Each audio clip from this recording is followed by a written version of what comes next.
যাদবপুর নিয়ে নিজের অবস্থানে অনড় সৌগত রায়। 70 দশকের প্রেসিডেন্সি দাওয়াই চান তৃণমূল সাংসদ। হুঁশিয়ারি দিয়েছি সব বার্তা তৃণমূল সাংসদের। বিশ্ববিদ্যালয়ে খরচ দেয় রাজ্য সরকার।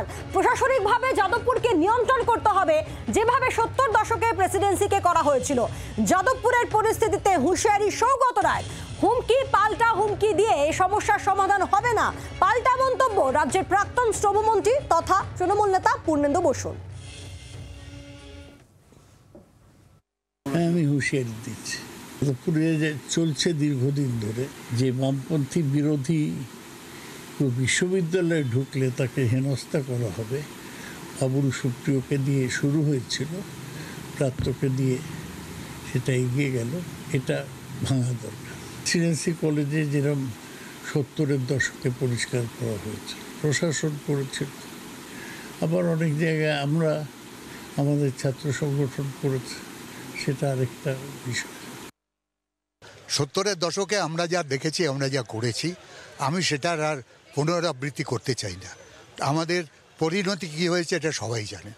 হুমকি পাল্টা হুমকি দিয়ে যাদবপুরের কোনো সমস্যার সমাধান করা যাবে না। কারো এরকম ক্ষমতা নেই যে 2 মিনিটে গিয়ে যাদবপুরের সব ছাত্রছাত্রীকে বশীকরণ করে তারা এই সমস্যার সমাধান করে দেবে।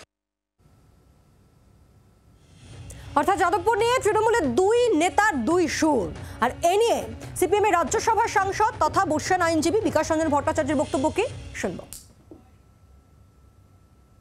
সৌগত বাবুরা যে আরএসএস এর মুখপাত্র হয়ে কাজ করছেন, এটা আজকে স্পষ্ট। যত মানুষের আন্দোলন বাড়বে তত ওদের মুখোশটা খুলে পড়বে। যাদবপুর একটি মেধা চর্চার কেন্দ্র, সুতরাং ওরা যদি এই ধরনের কাজ করার চেষ্টা করেন তাহলে ওরা নিজেদের কবর খুলবেন। রাজ্য সরকার কার পয়সায় খরচা দেয়? জনগণের টাকায়। রাজ্য সরকারের টাকা মানে তৃণমূলের টাকা নয়। কথাবার্তা শুনলে পরে আমাদের উপহাস আর কিছু না। বাংলার আওয়াজ, বাঙালির আবেগ, জি 24 ঘন্টা।